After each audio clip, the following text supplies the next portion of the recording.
What's up, everybody? Mike here, and it's time for the Monday Q&A. I appreciate everyone that submitted questions. If you have questions you want to ask me, leave them down in the comments below, and I'll get to them next week. Let's go ahead and get started. David asked, how do I deal with taxes? Do you have a sole proprietor set up so you can collect sales tax? How about income tax? Should I keep all of my receipts? First of all, David, it's clear you don't have a good grasp on how taxes work at all because being a sole proprietor has nothing to do with collecting sales tax in your state. To collect sales tax, you need a vendor's license for your state, which basically states that you can buy goods for resale without paying any taxes to your state, and in return, for every sale in your state, you'll collect sales tax and report it to the authority locally.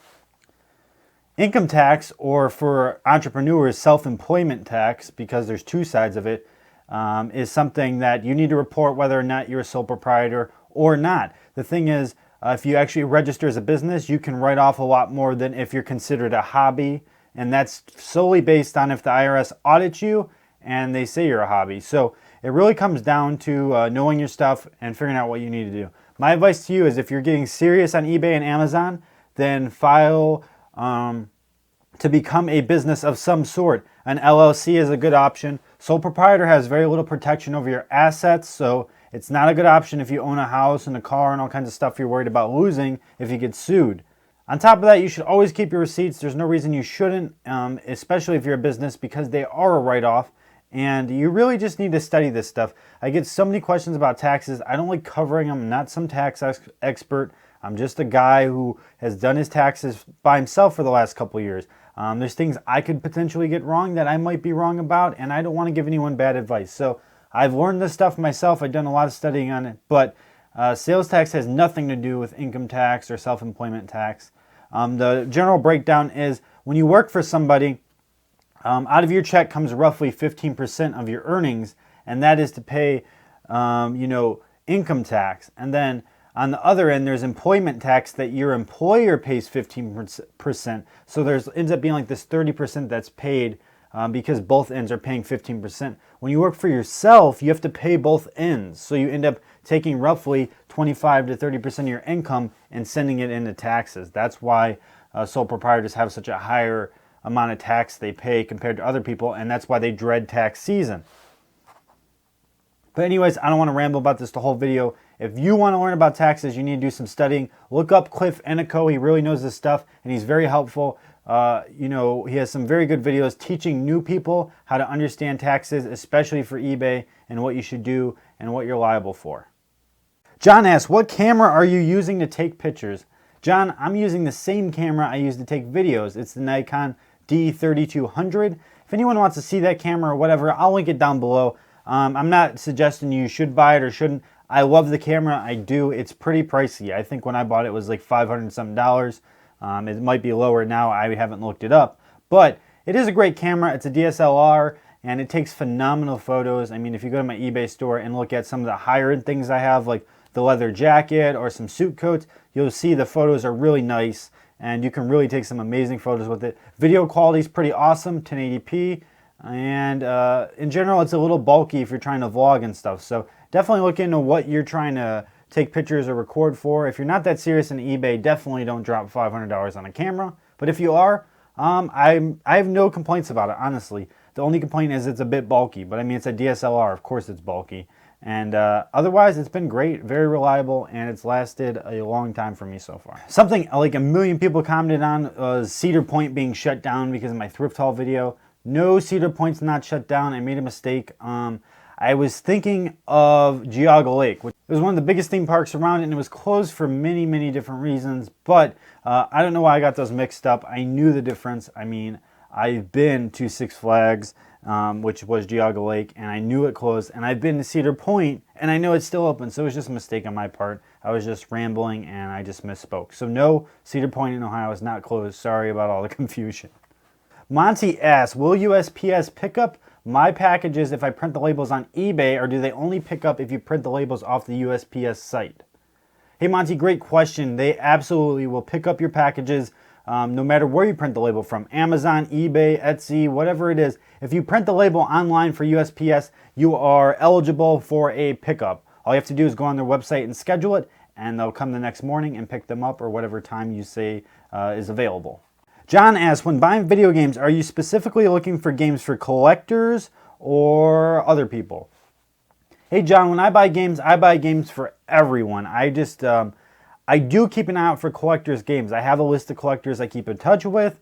I look for things that, they might have sent me a list, or things I've heard they might want, or just rare games in general. Of course, I'm always on the lookout for those. But when I'm generally sourcing, it's for the gaming population. The average gamer, the moderate gamer, and the hardcore collectors. I try to appeal to all those people, but they all have different price points they're looking for, different conditions they're looking for. The thing is, when I buy lots of games, and when I say lots, I don't mean a lot, I mean lots, like a group of games. I break them apart into categories and then sell them to the clientele that would want them, and I'll get the most money for them. David asks, what specific places do you look for video games at?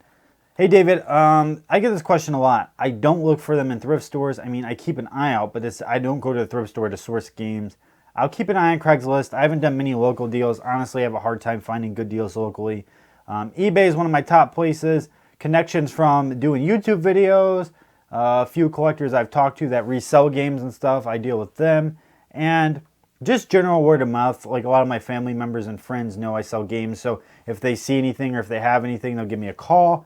Besides that, that's about it. And I've been doing that for 5 years now. I wish the local game market was stronger, but it is really hard to find any good deals. People on Craigslist are asking crazy prices around here, and I've heard of a lot of people having issues with this. So for me, it's mostly eBay, honestly. There's so much opportunity to snipe on eBay for anything: clothing, shoes, memorabilia, video games, vintage shirts, like whatever it is. There's a huge market to snipe the stuff and find the stuff you need. People do not know what they're selling. They just post it and they want to get rid of it. Troy asked, any experience with the Retron gaming system? Could I use it to test games for resale? Troy, I put this in the comments right away so you don't make this mistake.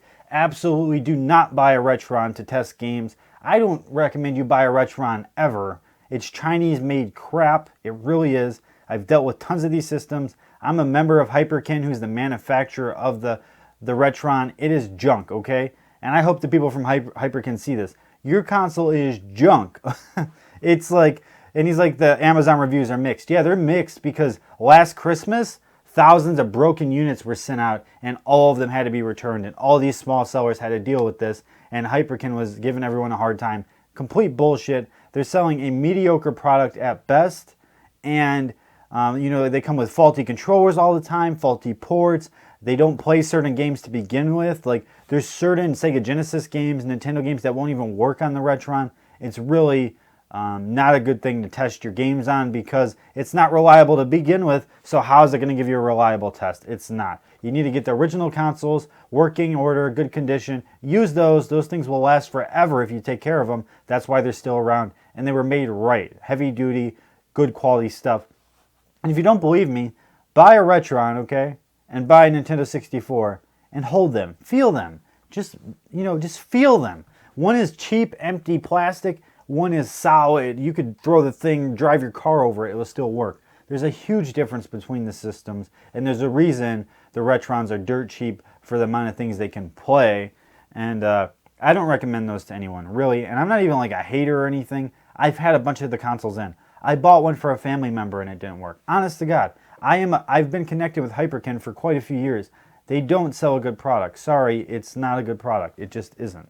All right, everyone. Well, I appreciate you watching. Thanks for taking the time to listen to the questions and submit them. If you have questions you want to ask me, leave them down in the comments and I'll get to them next week. As always, I'll see you guys very soon. I hope you enjoyed this video. If you didn't check out the FBA update, I'll put it up in the corner. And I have an exclusive private label interview coming for you this week and some other stuff I have planned as well. I just appreciate all the support. Hope to see you guys all very soon. Take care.